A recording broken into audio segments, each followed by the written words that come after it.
mon Facebook là, Facebook, je bon ça biso. Je crois pas. Donc quand photo moi, on n'a pas au place où on a kangi photo. Photo de malheureux na Panama. Ou une photo na KFC, McDonald's, ou une photo partout. Tout le monde a. Tu as libéré tout quand photo dans chambre là. Biso te. Ça passe pour mon Congolais là quand tu fais ça quand une photo dans chambre. À part un hôtel, parce que l'hôtel est moins cher. On peut dans un hôtel, pas. De après cette chance, il filme tout ça, 7 mois un pays. Il va dans côté Congo France, il y a moi mort dans le foot en raté.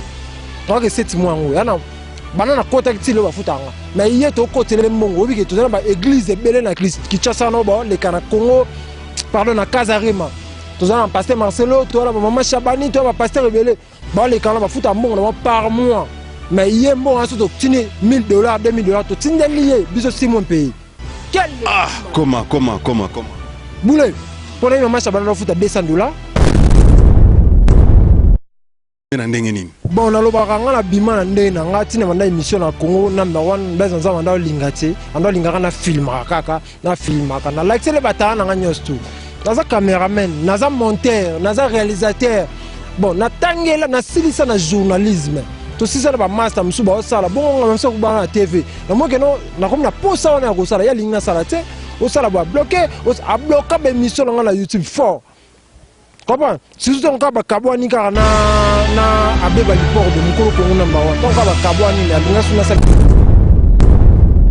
Voilà, bienvenue, chers salutations à vous tous. Bonjour, bonsoir, tout dépend de l'heure que vous êtes branchés. Connectés sur www.com congodialogue.com que dirige la grande dame Francine Ngembe de la Belgique. Maman, Yayo Ngwana. Moi, c'est José Boloa. Bienvenue dans votre émission Espace Dialogue, là où la réflexion et la connaissance se rencontrent. Nous avons un espace dialogue, on a branchement sur les réalités du Sud. On a bien 4 minutes pour nous Jobura. Il y a un temps de bétango. Si vous avez un télévision, vous avez 4 minutes, vous avez un rassemblage.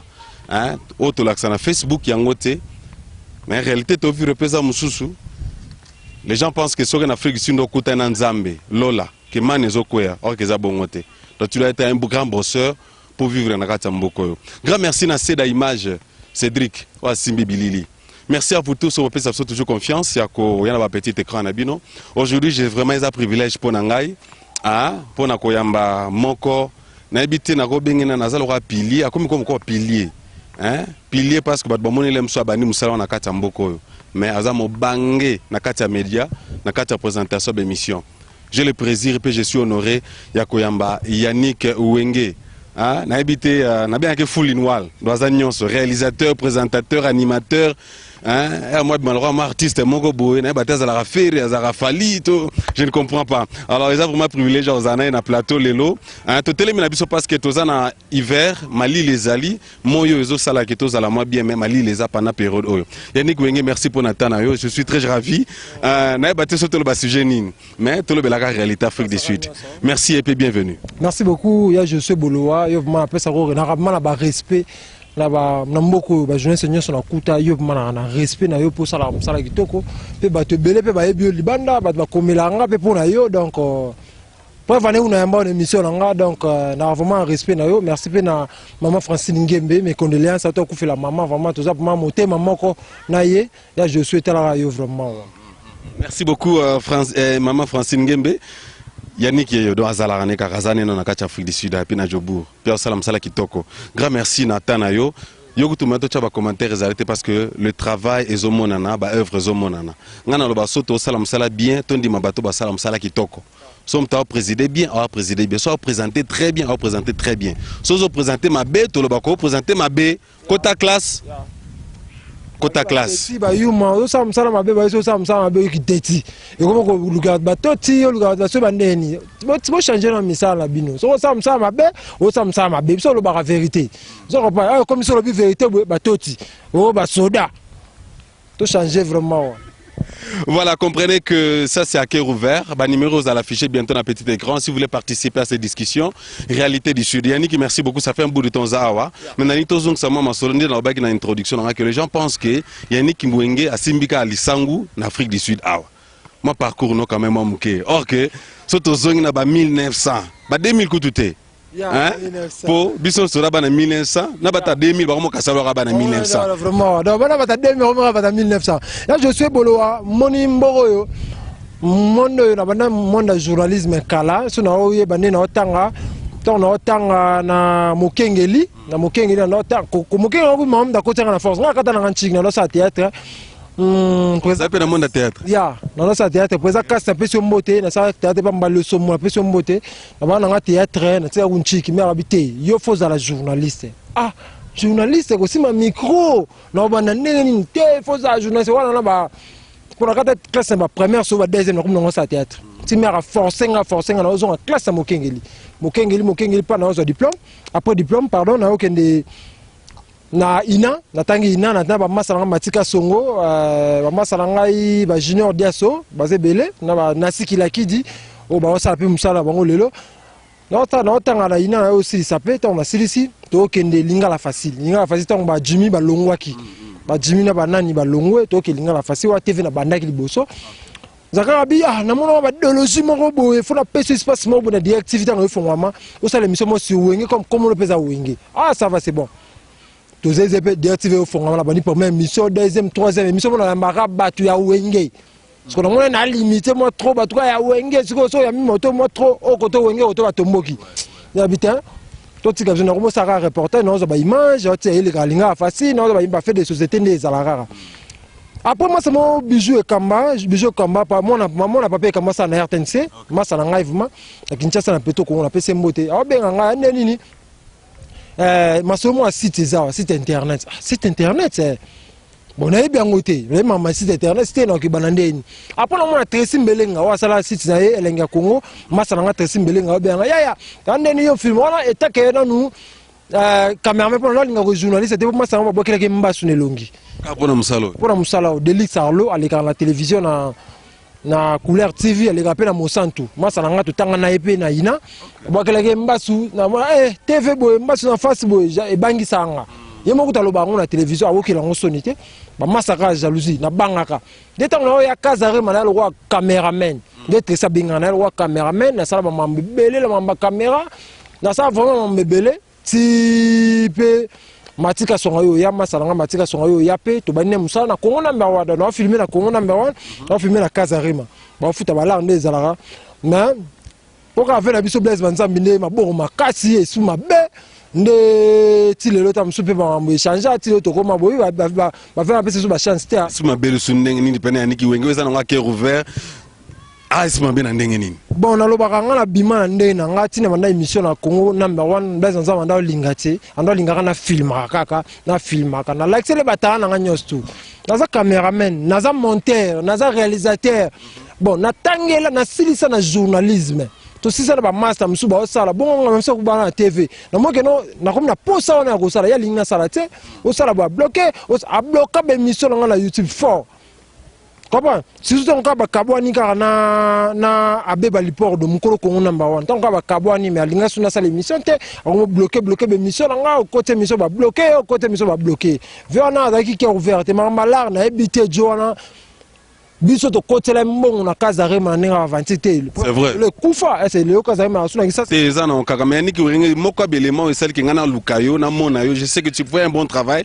pour le moment na congofrance.com tu fais un bon travail le kinoma ba site moi mingi mais ceux qui moko ba réseau celle qui ngana luka parce que j'ai vu le travail que tu as fait na Kazarima.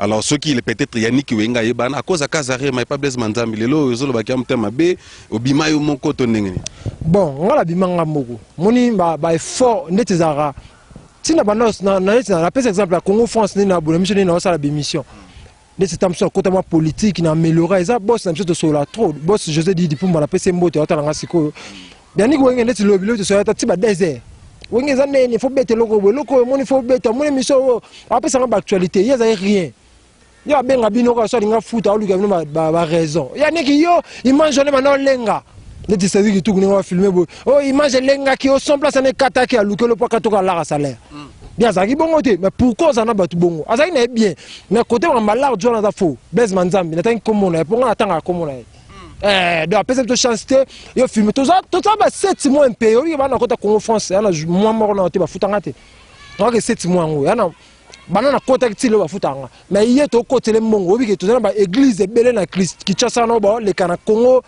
pardon na Kazarima to na pasteur Marcelo to na ba maman Chabani to ba pasteur belé ba le kana ba futa mbongo na par mois mais yé mbongo aso to tini $1000 $2000 to tinde lié biso Simon pays quel comment boule pour les maman Chabani no futa $200 pasteur Marcelo no futa $100 ba pasteur donc na fin du mois to kanga ba $1000 to $1500 na Kinshasa site internet on va botinde la ngango botinde la ngango to tinde la salaire koko so batnyo so baleka Alvin Beya na ebite so na ba yebso banga ga na ba te me nga banga na mduta nga banga mduta nga panzaka lozo comprendre c'est Alvin Beya jeune wana jeune na Kazarima na ane asala so ba futa ebele so tam so 3 fois on a quoi ça so ba futa ebele c'est que 3 fois ya jeune na sala boy on ça la voix céleste la personne ça ba Alvin Beya on a ka c'est ko ba passe vraiment on la personne beauté moi ça so ba futa na Congo na Kazarima tam so ebele 3 fois salaire on peut foutre salaire foutre la prix foutre faut un esprit Yannick Wenge toi était pour na ko panda soko panda nini mais eza to le bano parcours na Yannick Wenge mais le loso te ba yakini Wenge za cause ya Blaise Manzambi na nzela ya Kazarima ozo reconnaître quand même bon na za reconnaissant par rapport ya ndenge na koma na internet so na internet lelo pour na ye ngala ba na TV mais ma bende legi trop na bolamu ya Manzambi ya Blaise Manzambi ma bende legi belé zo comprendre na vraiment na bolamu na face dans la mémoire na vraiment te ma bende ke belé na ba kata sala biso zo comprendre on lui quelque chose apesa nga ku mission mission ya pesa nga mission mo kwenti ko na finga wa pasteur magazine kwenti ko na finga wa pasteur oh Yannick ma sala mission maman n'importe ma be kota ba vie ya liboma takana longo vers là il faut ça la quanti quoi la mago longo na yo mais ça quanti quoi banini faut ça la chrétien alors chrétien mon pagano mais alors ngana da chrétien ah même ici mais Kazarima mais ba chrétien 100% chrétien hein comment ça va John za 26 za mo pagano numéro za ça ko benga za 26 za mo pagano et John na ati na z za mo pagano taka bota na moi ça likinai Yannick Wenge eza émission famille hein donc na habité na bengi Yannick Wenge pour ça la compte tout quoi payback neto le en anglais boy hein ngana tunika rabolam quand même Blaise Manzambi et puis Kazarima oza sito peut-être ba chrétien bele ba respecter ngo pesa la musala kitoko yo zala kuno longwe parce que bolam malamu ezala ki penza te bolam ya Nzambe ndele belé mais ya Kazarima bolam moko ya te bolam mata moko ya te donc bien ka rapport so na koma le na internet c'est ça pour na ye bon chers téléspectateurs, je reçois pour vous Yannick Wenge, mon chroniqueur, présentateur à l'émission, hein, depuis Congo. Tinenga zoko évolué na carte Afrique du Sud. Yannick Wenge continue ma solon par internet, yebisa bisonano comment ça se passe. Ezofuta, tozofuta. Bon, mon internet est bien, mais bateau bazo le londe ba bebisango. Bateau bele ba internet lelo pour la télévision, pour na ba mona na poto. Internet le pour à ça la succès. Tout le monde on a besoin mona tamsu fali pour pas boyer à mon enanté à luka comme jouer ça si ma micro papa bolo asimi pour na ki yamara fali zo comprend donc et donc zo ma biso ça bit au do comme sto côté la mon internet ndé to ko internet pour na piaka to ko daté pour na déontologie rien to zo ko ta pour na intérêt moko bolo zo ma biso zo comprend le so to kena Kinshasa na ba en jouer internet c'est pas comme le roi Zando zo comprend pourquoi. Mais ce que tu as salaire, tu as la télévision, internet, ça coûte un téléphone, ça ne peut pas aller. Notre seule émission, c'est la je comprends. Ok, là, on a besoin de bits, mais tu as la tête, tu as la jeune fille, des bases la télévision. Et ça passe. Je suis jeune fille, comme mutakalisé, pour le terme, bah j'en fais la télévision, tam sous na sous-vêtements, les gars tam sous na cinglé mon réseau mon issa de partie intime donc. Ça va bien on les obenda ba vite, ba ta la rebelle pour tant ba ta les belle na likon des okota yepo zo mbongo Yannick nangai. Papa, est-ce que yon ndimi vraiment na ne yo mutangela musala o yo kutange musala na mboka o ya Afrique du Sud. Les journalistes international. Yo ndimi ko s'exposer nzoto na yo ka pona mbongo. E banana ondeni. Yo nga benga ba finyo sur internet ba za ba ndumba. Donc Yannick Wenge lobby que toutes les filles au bazo présenter dans internet boza bandumba yenda lobby. Ndumba nga ko bala moi si à ça la émission internet té. nga koki ko bala moi c'est mission internet po bango bango luka ba vie faut tika koto e monana aluka vie faut tika koto mage bango nyoso te mais mingo na mona ezaka tiki mo koto e monani jomo ka benga na miki tindele moi $100 do yes o wana c'est bien bof biso vivre bongo te yo yebi pe.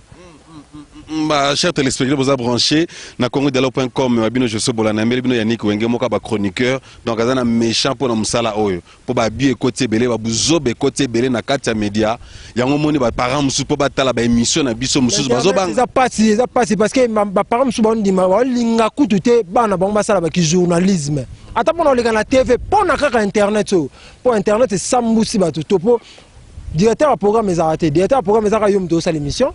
C'est dans un simakuna Jules Senghor pas un simakuna ba système na bango émission ngeo le cas mais so Yannick alobi mabe ba te le mabe te katete ba tika na lo ba ti li fobo so be na longa bilamba ba ma na longo le be bilamba ba lo ba lo te po les propos tenir zanga na sa bongo mais la télévision so ngo sala bo mona directeur programme o kata ndente tika boye sala boye ta boye kodo te sala boye la télévision siko ouais là on a 5 ans bâti la biso directeur programme l'internet bâti directeur technique bâti balande la biso pour bouzo bao c'est ça comme dans la moi comme journaliste ala la moi ka petit moi comme dans ces mondes na comme moi dans ces mois comme journaliste ça c'est dans ces coffee sonan journaliste bata théâtre ba journaliste c'est que finalement to comme pe belé bande olanga tout na ina tika journalisme pour batala ko ba belé.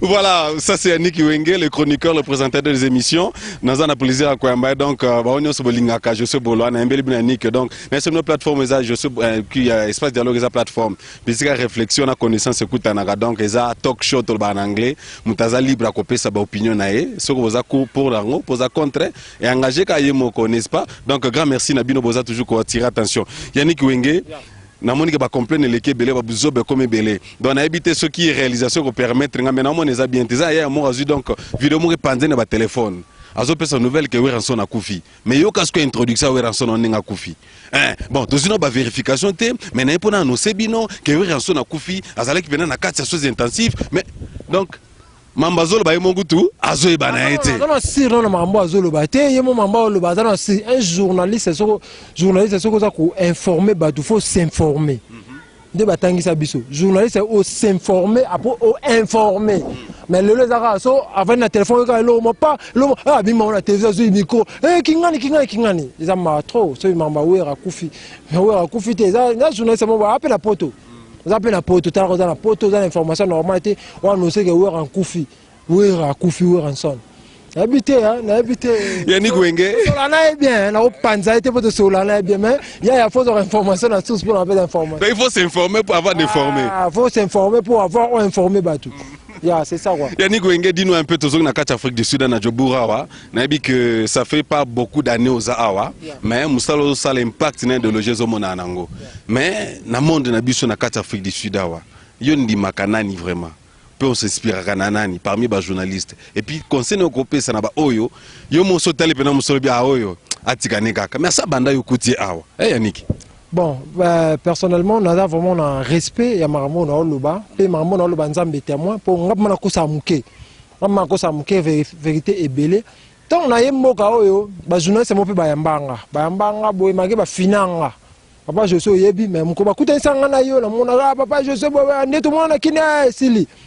Mais na mona no travail té. Na vanda na ninga bien na tala mboka oyo.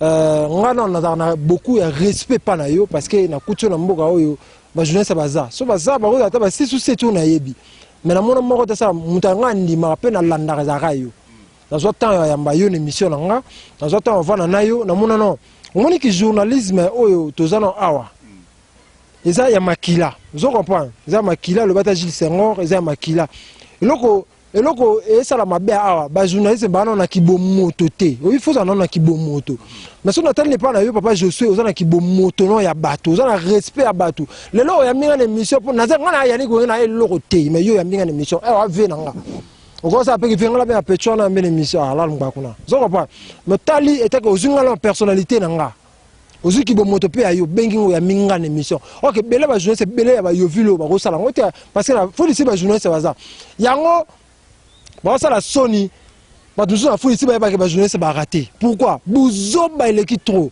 père avec tout le respect je vous dois na respectera yo tant que journaliste on a la kuti ya manière to mutozo sala to mututu to bien journaliste mutu nyoso ta mo mo le ka to bien journaliste asimi micro to bien journaliste mais mutu za na mentalité vraiment za na sentir moi que non mutu za na mutu wa zo tamma o kat vana na ba école na respectera yo pe na yebi ke za yo parce que na mboko na ya food site en toi boko limbisa ba ndeo na kuta mutu mwazaki so na lobby akomi wa kotina ba maloba na ndaku o yani ko nga fingi mutu mwaka zaki tamsu ko teka na boutique akomi restaurant mutu mwaka benda mituka we car wash akomi journaliste mutu mwaka zaki tamsu na restaurant ko teka mo malewa na ye akomi journaliste mutu mwaka zaki tamsu umwana telemaka wa mwana yani ko nga leka to papa bojo so leka na micro o mais ça ni o ça internet atela nga pe andeli pas journaliste surtout dans la fait dans mboka oyo fait dans mboka oyo ya formane ka mtoko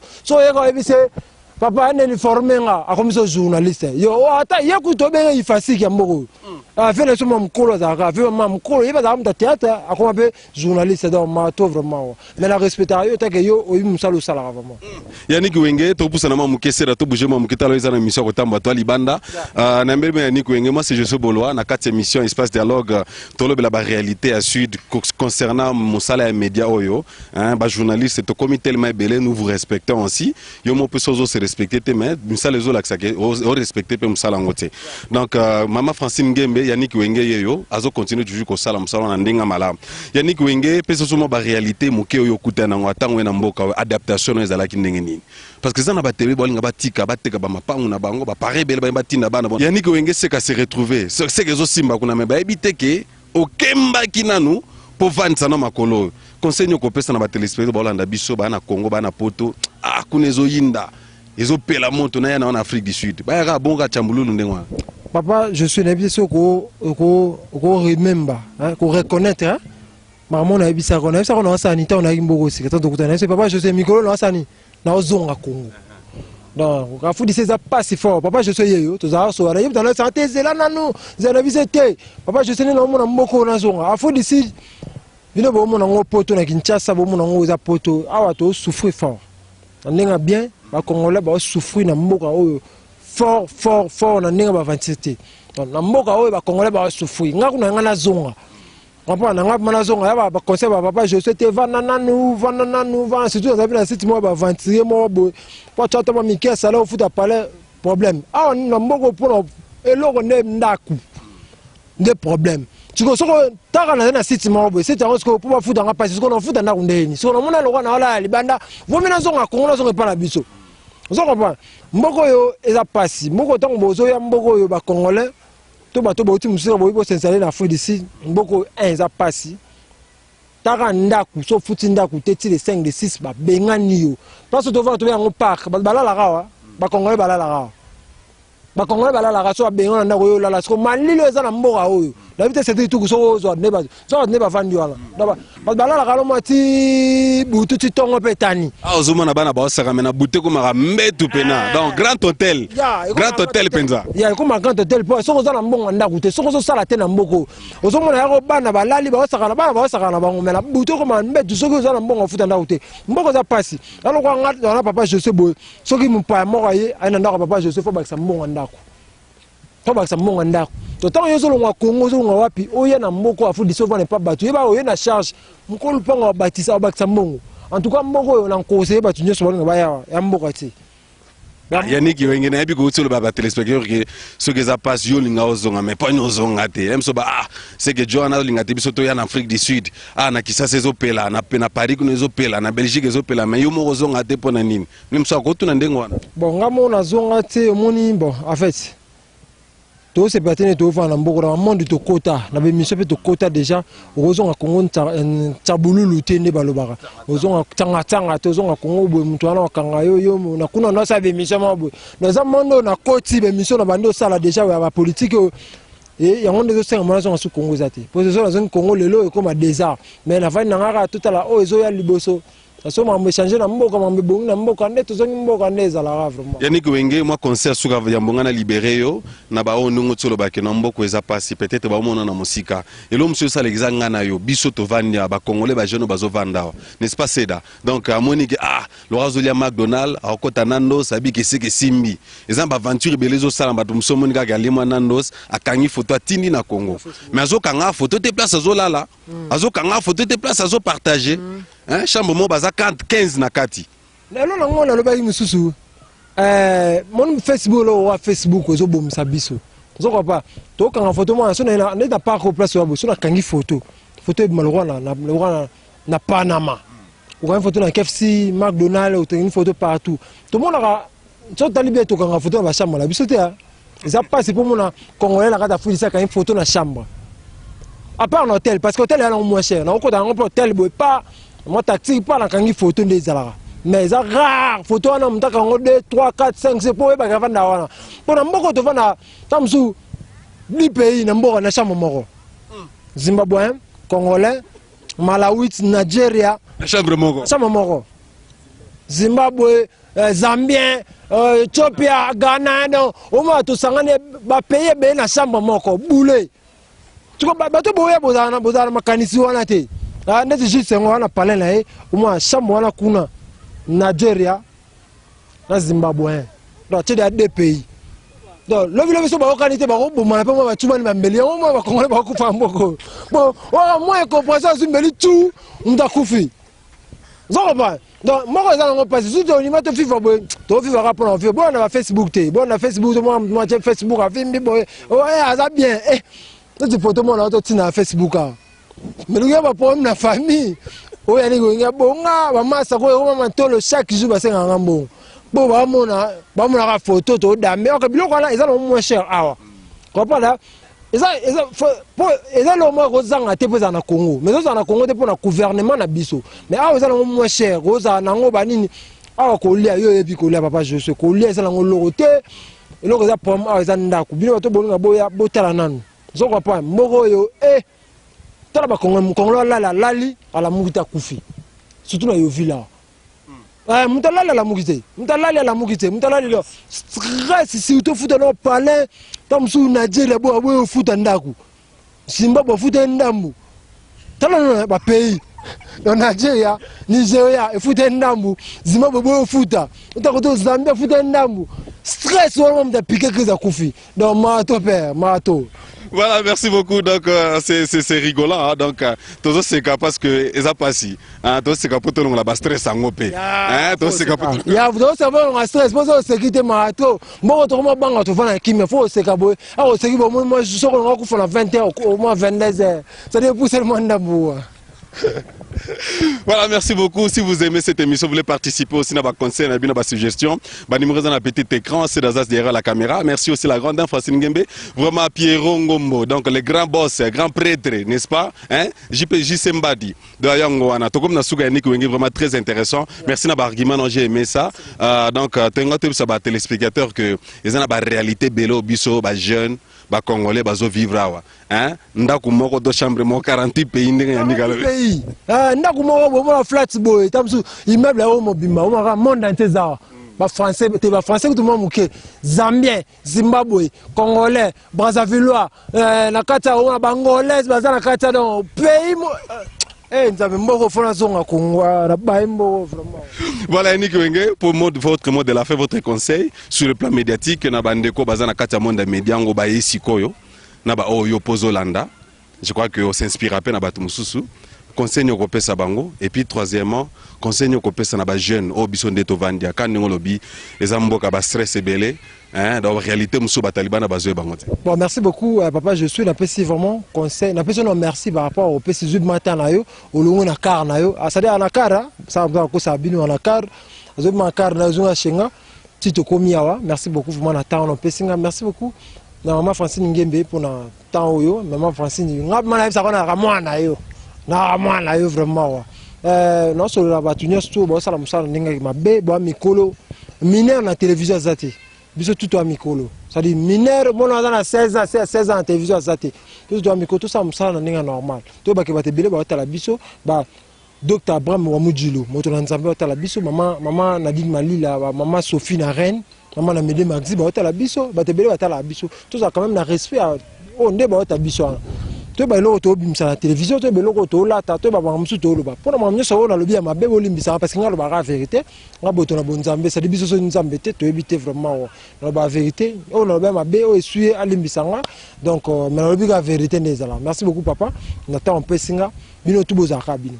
Merci, bah salutation à bato kamé balinga ko pe ba ebio kamé on peut ba sapoti yo quoi. Le boss José Didi Pumba pour na opportunité na Congo France na zala ngawana na sala musala nga kitoko ba tout bo sepe na bino tout pe bato botala nga obolinga Yannick Wenge na pesi no mbote na bi ke bo ebinga na lo ba bo ete na mission na za moi sérieux na za mo bande mususu na lo ba ande vérité nga pa lo ba vérité ce que subino bolimbisanga na pesi mbote na Pierrette Emile, maman la Curtis, maman la Daniela, maman Henriette Bosonga, la personne qui est net, ma bosso, Rémi Wenge, la personne qui est Louzi, la personne qui est papa Valère, la personne qui est la famille Mobimba, Gilles Senghor, c'est-à-dire que tout c'est ma caméra, ça il faut sentir filmer quoi. C'est-à-dire que tout la personne beauté. Merci beaucoup na maman Mimi Ndouma, merci beaucoup na maman Sophie na Reine, maman na Emede Maxi, merci beaucoup à tout le monde. Oui, au tala biso, ça dit beaux arabes bino vraiment dans un rêvement, ça dit na le voix bino de sina kufa vraiment. Contact non quand même hein, faut pas toi pas contact. Ah, contact na ngwana, bo be ko si benga, oui bisanga maman na ko ça. Plus 27 61 83 51 093. Plus 27 61 83 51 093. En tout cas merci à tous. Facebook Facebook betika Wenge Yannick ça dit betika Wenge Yannick ba moko dans zunga dans la scène na mité qui vraiment quoi ça dans zunga vraiment. Voilà, merci beaucoup. Je suis presque à la fin de mon intervention aujourd'hui. Je dis un grand merci à vous. Merci à Yannick Wenge qui a permis que nous puissions le recevoir dans notre émission Espace Dialogue avec José Boloa. Dans 4 Espaces Dialogue, nous avons les réalités du Sud. Grand merci à Seda Itoukou qui était derrière la caméra. Grand merci aussi à Jean-Marie Poupa qui est derrière. Tengato Vino ba réalité, Temba qui chroniqueur, présentateur à l'émission. N'est-ce pas Yannick Wenge? Yo posa enseignant. Sportif, footballeur, partout où vous êtes, vous participez à la réalité. Au plus souvent, la réalité, domaine aux Anango, le micro de Boloa sera toujours disponible pour Nakoyambabino. Donc, c'est un peu, il y a certaines réalités que les gens ne veulent pas les dire. Mais nous, dans cette émission, nous allons commencer à les dire pour aider aussi ceux qui pense basant la imagination sur l'Afrique du Sud, sur Djobourg, sur Cape Town, sur Pretoria, sur partout la ville, nous sommes en Afrique du Sud. Je vous dis un grand merci. Si vous avez cette émission, vous voulez participer aussi, vous voulez être aussi partenaire de cette émission, bien un numéro dans un petit écran. José Boloa na Facebook, WhatsApp Pesaka José Boloa, Bokotoroya, Tosolola, n'est-ce pas pour nous soutenir. J'ai dit un grand merci à papa Franklin ya Al Zoé. Agence Salam Sala qui toko na kata Djobourg. Al Zoé, juste quand na Kenmer na Anta. Al Zoé Kenmer na Anta. Kuna na moni manager Marcelo. Na moni peda Joël. Do abinangwana Al Zoé agence a bien payé à propre et crédible. Et Salam Sala qui toko. Na kati Afrique du Sud, les aider ba Congolais belé pour na transfert à Bakoli, puis transfert à messagerie à Mbongo. Donc c'est un peu ça. Papa Franklin Ngwana, Marcelo le grand directeur et puis Mamad Joël na kati réception et puis na gérance. Donc je vous dis un grand merci à la grande dame Francine Ngembe, hein? Yannick Toamba qui a lobby ba condoléances. To continuer la vie continue maman za irremplaçable mais nzamba abi ko konzamite manabino hein à continuer toujours ko fortifier Moussa les autres continuer. Je dis grand merci à vous qui aimez cette émission. Pierrot grand prêtre Pierrot Ngombo je dis merci à grand réalisateur puis na ba travers Nyon sur Congo Dialogue n'y a encore héritier Toms Nangola ya bino sangoana. Si vous aimez cette émission, dis grand merci na yo moko parce que vous avez de votre temps. Que Dieu vous bénisse, à la fois prochaine. Bye.